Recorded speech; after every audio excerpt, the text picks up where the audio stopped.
নমস্কার বন্ধুরা, welcome back to my channel. আজ আমি আপনাদের সাথে শেয়ার করব চাল কুমড়া দিয়ে ঘন্ট রেসিপি। আশা করছি আজকের এই ভিডিওটি আপনাদের অনেক ভালো লাগবে।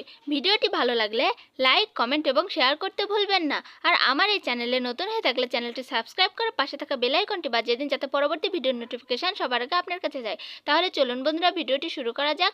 আমি চাল কুমড়া ঘন্ট করার জন্য এখানে প্রথমেই নিয়েছি 6 টুকরো চাল কুমড়া। সুন্দরভাবে ছিলে পরিষ্কার করে ধুয়ে নিয়েছি। আর উপরের যে বিচির অংশ আছে, এগুলো বিচি সব ফেলে দিয়ে পরিষ্কার করে নিয়েছি একেবারে। ঘন্ট করার সময় উপরের বিচিগুলো যদি থাকে তাহলে খেতে আর ভালো লাগবে না, তাই এইভাবেই পরিষ্কার করে নেবেন যাতে একটিও বিচি না থাকে। এখন আমি চাল কুমড়াগুলো সুন্দর করে কুচি কুচি করে কেটে নিয়েছি। দেখতেই পাচ্ছেন বন্ধুরা আমি কিভাবে চাল কুমড়াগুলো কেটে নিয়েছি। ঘন্ট করার জন্য ঠিক এইভাবেই চাল কুমড়াগুলো কেটে নেবেন। আর এই চাল কুমড়ার ঘন্ট অনেকেই অনেক রকম ভাবে করে। এর মধ্যে অনেক রকমের মাছের মাথা দেয়, আমি এর মধ্যে দেব ইলিশ মাছের মাথা। কেউ দেয় কুমড়ো বড়ি, আমি আজকে শুধু ইলিশ মাছের মাথা দিয়েই করব। দেখতেই পাচ্ছেন বন্ধুরা এখানে আমি একটি ইলিশ মাছের মাথা নিয়েছি, আর সাথে আছে ইলিশ মাছের কান শাখা। আর আজকে আমি এই ইলিশ মাছের মাথা দিয়ে চাল কুমড়ার স্পেশাল ঘন্ট তৈরি করব, একেবারে মুখে লেগে থাকার মতো স্বাদ, যা একবার খেলে বারবার খাইতে মন চাইবে। আমি এগুলো তৈরি করার জন্য কি কি মশলা নিয়েছি তা আপনাদের দেখিয়ে দিচ্ছি বন্ধুরা। এখানে আমি দুটো আলু কিউব করে কেটে নিয়েছি, একেবারে ছোট ছোট টুকরো করে। তারপরে কিছু কাঁচামরিচ চিড়ে নিয়েছি, আদা বাটা নিয়েছি, জিরে বাটা নিয়েছি, আর এখানে নিয়েছি দারচিনি আর এলাচ বাটা, অর্থাৎ গরম মশলা বাটা। এখন আমি একটি বাটিতে পাটা ধোয়া জল নিয়েছি, তার মধ্যে আমি দিচ্ছি গরম মশলা বাটাগুলো, দিয়ে খন্তার সাহায্যে ভালোভাবে গুলে নেব। আর এর মধ্যে দিয়ে দিব পরিমাণ মতো চালের গুঁড়া।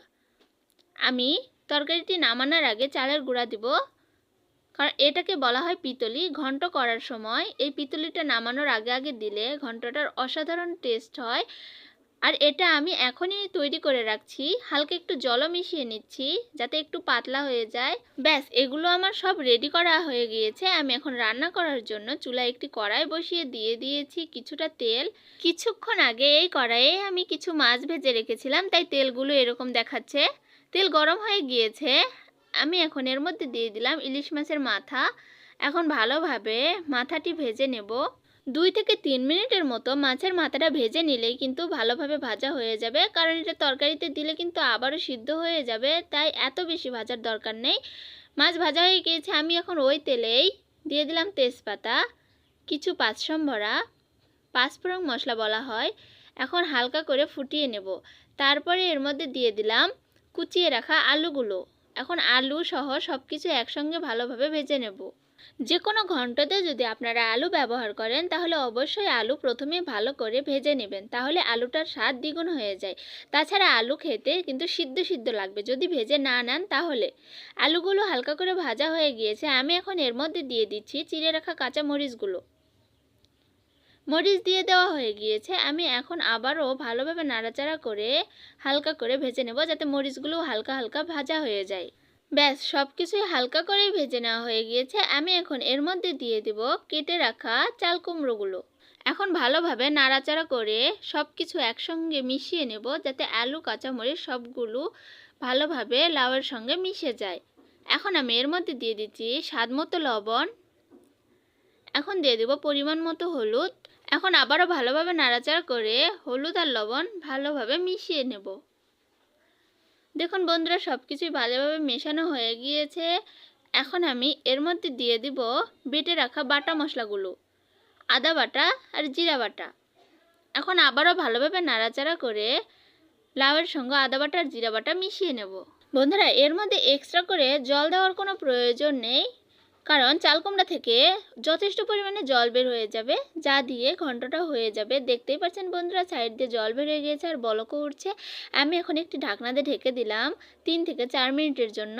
3 থেকে 4 মিনিট পর আমি আবার ঢাকনাটি সরিয়ে ভালোভাবে খন্তা দিয়ে নাড়াচাড়া করে দিব। খন্তা দিয়ে এইভাবে যদি নাড়াচাড়া করে না দেওয়া হয় তাহলে এক পাশে সিদ্ধ হবে আর এক পাশে হবে না, তাই ভালোভাবে খেয়াল করে নাড়াচাড়া করতে হবে যাতে সব পাশে ভালোভাবে সিদ্ধ হয়ে যায়। আমি নাড়াচাড়া করে তরকারিগুলো গুছিয়ে আবারও ঢাকনা দিয়ে ঢেকে দিলাম 2 থেকে 3 মিনিটের জন্য। 2 থেকে 3 মিনিট পরে আমি ঢাকনাটি আবারও সরিয়ে নিচ্ছি।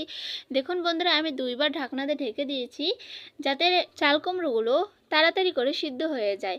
আমি আর ঢাকনা দিয়ে ঢেকে দেব না, এইভাবে শুধু নাড়াচাড়া করে রান্না করে নেব। আমি এভাবে 5 মিনিটের মতো রান্না করে নেব, যাতে চাল কুমড়োর জলগুলো শুকিয়ে যায়। বন্ধুরা, ভিডিওটি ভালো লাগলে অবশ্যই একটি লাইক, একটি কমেন্ট এবং একটি শেয়ার করতে ভুলবেন না। আর ভিডিওটি কেমন লাগলো তা অবশ্যই কমেন্টে জানাবেন। আর আমার এই চ্যানেলে নতুন হয়ে থাকলে চ্যানেলটি সাবস্ক্রাইব করবেন। আর এইরকমই নিত্য নতুন ভিডিও পেতে আমার এই চ্যানেলটি সাবস্ক্রাইব করে আমার এই ছোট্ট চ্যানেলটির পাশেই থাকার অনুরোধ রইল। দেখুন বন্ধুরা, এদিকে চাল কুমড়োর জলও শুকিয়ে এসেছে। আমি এখন চালের গুঁড়ো আর গরম মশলা গুলা জল এর মধ্যে দিয়ে দিচ্ছি। এখন ভালোভাবে নাড়াচাড়া করে দেব। এটা দেওয়ার ফলে ঘন্টটা মাখা মাখা হবে আর গরম মশলা দেওয়ার পরে দ্বিগুণ স্বাদ হবে। বন্ধুরা, এর মধ্যে আমার সব কিছু মশলা দিয়ে দেওয়া হয়ে গিয়েছে। এখন আমি 5 মিনিটের মতো ভালোভাবে নাড়াচাড়া করতে থাকবো, যাতে ঘন্টটা মাখা মাখা হয়ে আসে। দেখতে পাচ্ছেন বন্ধুরা, ঘন্টটা একেবারে পারফেক্টভাবে তৈরি হয়ে গিয়েছে আর একটুও জল নেই। আমি এখন এটা নামিয়ে নিচ্ছি। দেখতে পাচ্ছেন বন্ধুরা, কতটা সুন্দর লাগছে দেখতে আর কতটা লোভনীয় হয়েছে রেসিপিটা। আসলে এটা দেখতেও যেমনটা সুন্দর, খাইতেও কিন্তু অসাধারণ টেস্ট। বন্ধুরা, কি বলবো আপনাদের, আপনারা একবার হলেও এটা বাড়িতে তৈরি করে খাবেন। আশা করছি অনেক ভালো লাগবে। দেখা হচ্ছে পরবর্তী ভিডিওতে। ততক্ষণ পর্যন্ত ভালো থাকুন, সুস্থ থাকুন। টাটা বন্ধুরা।